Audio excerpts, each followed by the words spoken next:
যুক্তরাষ্ট্র ও ইসরায়েলের যৌথ সামরিক অভিযানের পঞ্চম দিনে ইরানে নিহতের সংখ্যা 1000 ছাড়িয়ে গেছে। 5ই মার্চ রাজধানী তেহরান সহ পবিত্র শহর কোম, ইস্পাহান এবং পশ্চিমাঞ্চলের বিভিন্ন নিরাপত্তা স্থাপনায় ব্যাপক বিমান হামলা চালানো হয়েছে।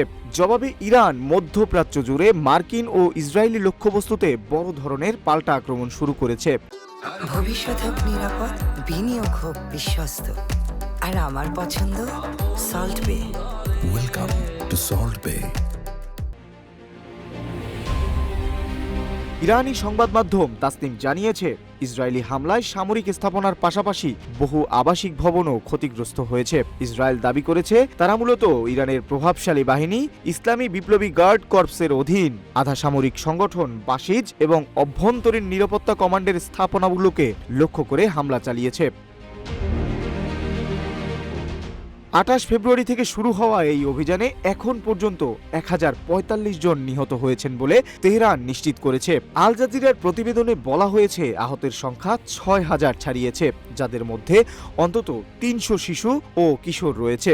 যুদ্ধের আতঙ্কে ইতোমধ্যে প্রায় 1 লাখ মানুষ তেহরান ছেড়ে অন্যত্র আশ্রয় নিয়েছেন।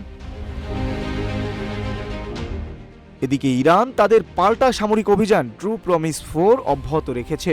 আইআরজিসি সংশ্লিষ্ট সূত্র জানায়, যুক্তরাষ্ট্র ও ইসরায়েলের লক্ষ্যবস্তুতে ইতিমধ্যে 19তম দফার হামলা চালানো হয়েছে। এতে অঞ্চল জুড়ে অবস্থিত মার্কিন সামরিক ঘাঁটি এবং ইসরায়েলি স্থাপনাগুলো লক্ষ্য করে ক্ষেপণাস্ত্র ও ড্রোন নিক্ষেপ করা হয়েছে। অন্যদিকে আন্তর্জাতিক পরমাণু শক্তি সংস্থা জানিয়েছে, ইরানের অন্যতম গুরুত্বপূর্ণ পারমাণবিক গবেষণা ও প্রযুক্তি স্থাপনা ইস্পাহানের পারমাণবিক কেন্দ্রের কাছে 2টি ভবনে ক্ষয়ক্ষতির চিহ্ন পাওয়া গেলেও মূল স্থাপনা বা তেজস্ক্রিয় পদার্থের কোনো ক্ষতি হয়নি, ফলে বর্তমানে বিকিরণের কোনো সুযোগ নেই। এদিকে যুক্তরাষ্ট্রের প্রেসিডেন্ট ডোনাল্ড ট্রাম্প দাবি করেছেন, তেহরানের নেতৃত্ব এখন চরম বিশৃঙ্খলার মধ্যে রয়েছে। আর ইসরায়েলের প্রতিরক্ষা মন্ত্রী ইসরায়েল কাটস হুঁশিয়ারি দিয়ে বলেছেন, ইসরায়েলের বিরুদ্ধে কোনো হুমকি এলে কঠোর জবাব দেওয়া হবে। নিউজ ডেস্ক, রূপালী বাংলাদেশ।